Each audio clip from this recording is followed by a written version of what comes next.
Vem comigo! E aí pessoal, hoje nós vamos continuar a nossa aula sobre a teoria clássica. E na nossa primeira aula começamos a falar sobre Jules Henry Fayol.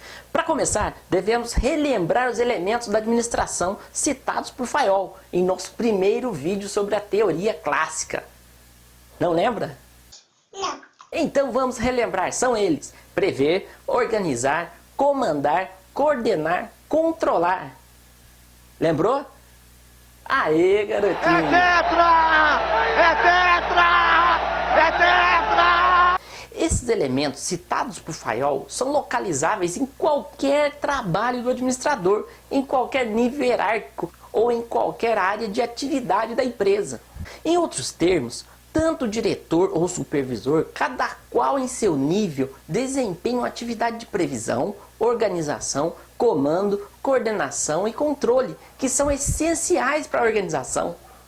Fayol também apresentou os 14 princípios gerais da administração, sendo eles: divisão do trabalho, autoridade e responsabilidade, disciplina, unidade de comando, unidade de direção, subordinação dos interesses individuais aos interesses gerais, remuneração pessoal, centralização, cadeia escalar, ordem, equidade, estabilidade pessoal, iniciativa e espírito de equipe. Acabou! Acabou! Quanta coisa! Vamos falar um pouco sobre esses princípios. E o primeiro dele é o princípio da divisão do trabalho. A divisão do trabalho tem por finalidade produzir mais e melhor com o menor esforço. Cada mudança de ocupação ou tarefa implica um esforço de adaptação, que tem como causa a diminuição da produtividade. Princípio do equilíbrio entre autoridade e responsabilidade. Significa que o poder de dar ordens deve ser combinado com as capacidades intelectuais e práticas e com o valor moral do gestor. Ou seja, um equilíbrio entre a autoridade, que é oficial, e a autoridade pessoal. Disciplina, necessidade de estabelecer regras de conduta e de trabalho válidas para todos os funcionários. A ausência da disciplina gera o caos na organização. Se as pessoas não conhecem as regras, farão atividades de forma em que acharem melhor. Princípio da unidade de comando.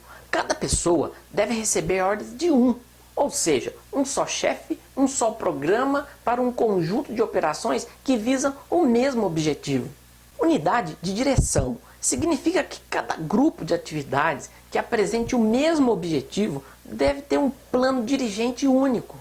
Subordinação dos interesses individuais. Significa que os interesses gerais da organização devem sobrepor-se sempre aos interesses individuais, quer dos operários, quer dos gestores.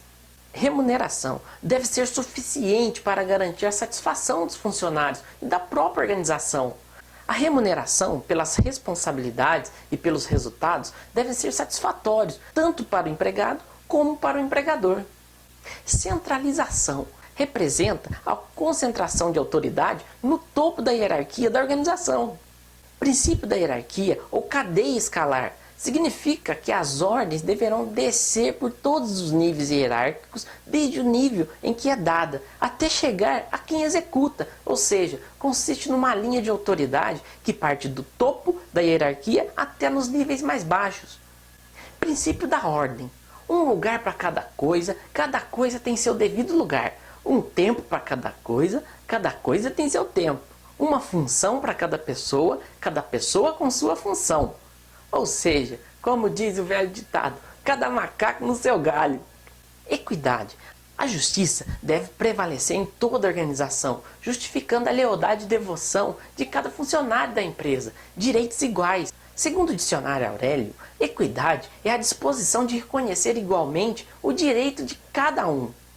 Estabilidade dos funcionários. Uma rotatividade alta tem consequências negativas sobre o desempenho da empresa e o moral dos funcionários. Ou principalmente se o funcionário tem dúvida se amanhã ele estará empregado.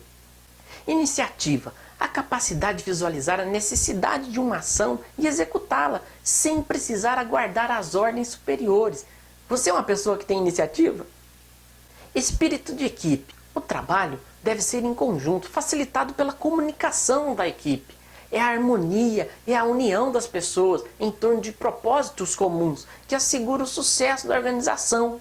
Os pontos de vista de Fayol foram posteriormente retomados pelos autores neoclássicos dentro de uma abordagem mais eclética e quase enciclopédica, utilizando os conceitos de outras teorias administrativas mais recentes e mais amplas, na tentativa de reduzir a rigidez desse mecanismo. É isso aí, pessoal. Esta foi nossa segunda aula sobre Fayol. Espero que tenha colaborado e não perca o nosso próximo vídeo sobre esse cara fantástico. Partiu, Marcelo Reis. Tenho um mundo de